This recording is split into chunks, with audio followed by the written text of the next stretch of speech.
ভারতীয় সিনেমায় প্রেমের গল্পের কথা উঠলেই যে কয়েকটি নাম বারবার ফিরে আসে তার মধ্যে অন্যতম নির্মাতা ইমতিয়াজ আলী। রকস্টার, তামাশা কিংবা লাভ আজকাল প্রেমকে নতুন ভাষায় বলার জন্য তিনি পরিচিত। সেই ধারাবাহিকতায় আবারও কালজয়ী এক প্রেম কাহিনী নিয়ে ফিরছেন তিনি। পাঞ্জাবি লোককথার কিংবদন্তি প্রেমগাথা হির রাঞ্ঝা নতুনভাবে পর্দায় তুলে আনতে যাচ্ছে বলিউড।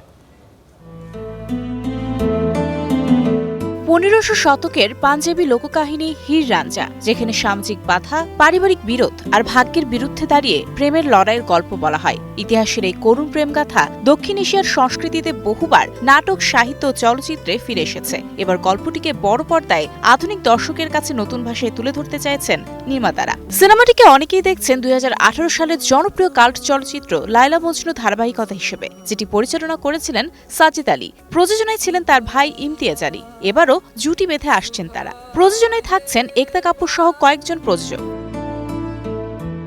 সিনেমার ঘোষণা হওয়ার পর থেকেই বলিউডের সবচেয়ে বেশি আলোচনা হচ্ছে এর অভিনয় শিল্পীদের নিয়ে। শোনা যাচ্ছে এই প্রজন্মের হার্টথ্রব অভিনেতা রোহিত সারাফ রাঞ্ঝার চরিত্রে অভিনয় করতে পারেন, আর হীরের চরিত্রে থাকতে পারেন বছরের সবচেয়ে আলোচিত ধুরন্ধর সিনেমা দিয়ে আলোচনায় আসা সারা অর্জুন।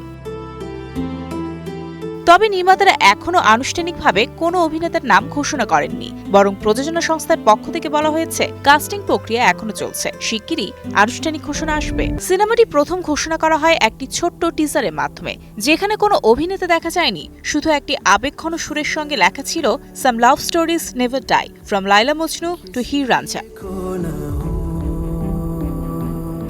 এই সংক্ষিপ্ত ঘোষণায় দর্শকদের মধ্যে ব্যাপক আগ্রহ তৈরি করেছে, কেননা ইমতিয়াজের চলচ্চিত্রে প্রেমের গল্প সাধারণত কবিতার মতো আবেগময়ভাবে ফুটে ওঠে। বলিউডের সাম্প্রতিক সময়ের অ্যাকশন ও বিগ বাস্টের বাণিজ্যিক সিনেমার ভিড়ে হির রাঞ্ঝা হতে পারে আবারও ক্লাসিক রোমান্সের প্রত্যাবর্তন।